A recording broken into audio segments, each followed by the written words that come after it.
Section 8 of Flatland by Edwin Abbott. Recording by Linda Olsen Fitak, Los Angeles. Section 8 of the ancient practice of painting. If my readers have followed me with any attention up to this point, they will not be surprised to hear that life is somewhat dull in Flatland. I do not, of course, mean that there are not battles, conspiracies, tumults, factions, and all those other phenomena which are supposed to make history interesting. Nor would I deny that the strange mixture of the problems of life and the problems of mathematics, continually inducing conjecture and giving an opportunity of immediate verification, imparts to our existence a zest which you in Spaceland can hardly comprehend. I speak now from the aesthetic and artistic point of view when I say that life with us is dull. Aesthetically and artistically, very dull indeed. How can it be otherwise, when all one's prospect, all one's landscapes, historical pieces, portraits, flowers, still life, are nothing but a single line, with no varieties except degrees of brightness and obscurity? It was not always thus. Colour, if tradition speaks the truth, once for the space of half a dozen centuries or more, threw a transient splendour over the lives of our ancestors in the remotest ages.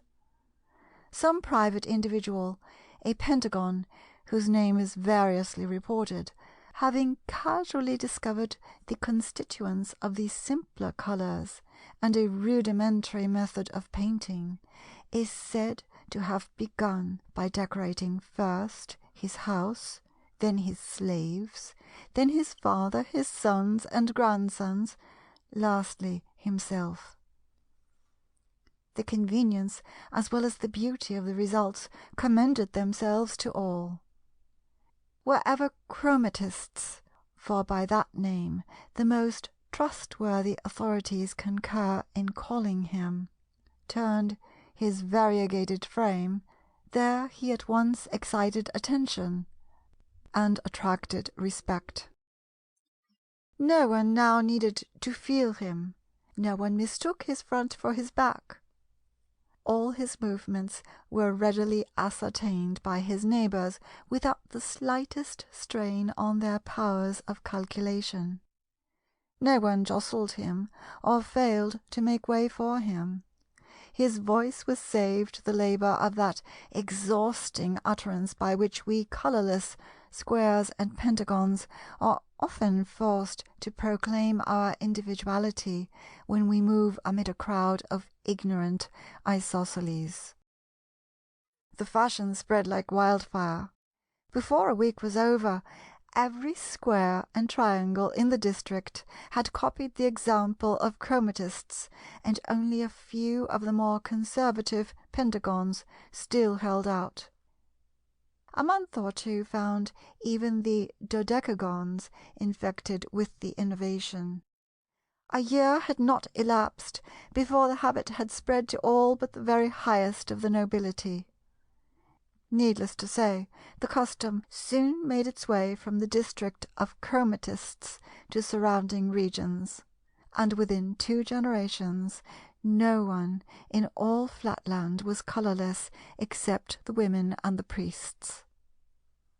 Here Nature herself appeared to erect a barrier, and to plead against extending the innovations to these 2 classes. Many-sidedness was almost essential as a pretext for the innovators. Distinction of sides is intended by nature to imply distinction of colours. Such was the sophism which in those days flew from mouth to mouth, converting whole towns at a time to a new culture. But manifestly to our priests and women this adage did not apply. The latter had only one side, and therefore, plurally and pedantically speaking, no sides. The former, if at least they would assert their claim to be readily and truly circles, and not mere high-class polygons, with an infinitely large number of infinitesimally small sides, were in the habit of boasting what women confessed and deplored, that they also had no sides, being blessed with a perimeter of only one line, or in other words, a circumference. Hence it came to pass that these two classes could see no force in the so-called axiom about distinction of sides implying distinction of colour, and when all others had succumbed to the fascinations of corporal decoration, the priests and the women alone still remained pure from the pollution of paint. Immoral, licentious, anarchical, unscientific, call them by what names you will, yet, from an aesthetic point of view, those ancient days of the colour revolt were the glorious childhood of art in Flatland.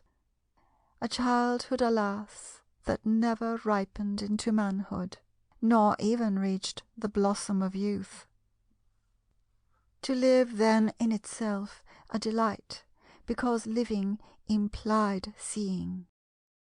Even at a small party, the company was a pleasure to behold. The richly varied hues of the assembly in a church or theatre are said to have more than once proved too distracting from our greatest teachers and actors. But most ravishing of all is said to have been the unspeakable magnificence of a military review.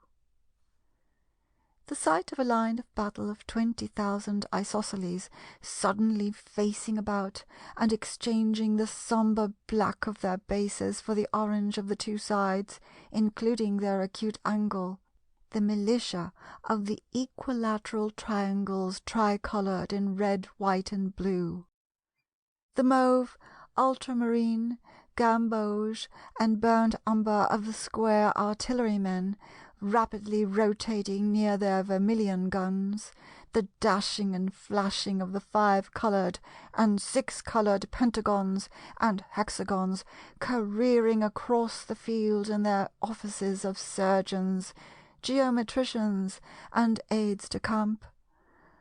All these may well have been sufficient to render credible the famous story how an illustrious circle, overcome by the artistic beauty of the forces under his command, threw aside his marshal's baton and his royal crown, exclaiming that he henceforth exchanged them for the artist's pencil. How great and glorious the sensuous development of these days must have been is in part indicated by the very language and vocabulary of the period. The commonest utterances of the commonest citizens in the time of the colour revolt seem to have been suffused with a richer tinge of word or thought. And to that era we are even now indebted for our finest poetry and for whatever rhythm still remains in the more scientific utterance of those modern days. End of section 8.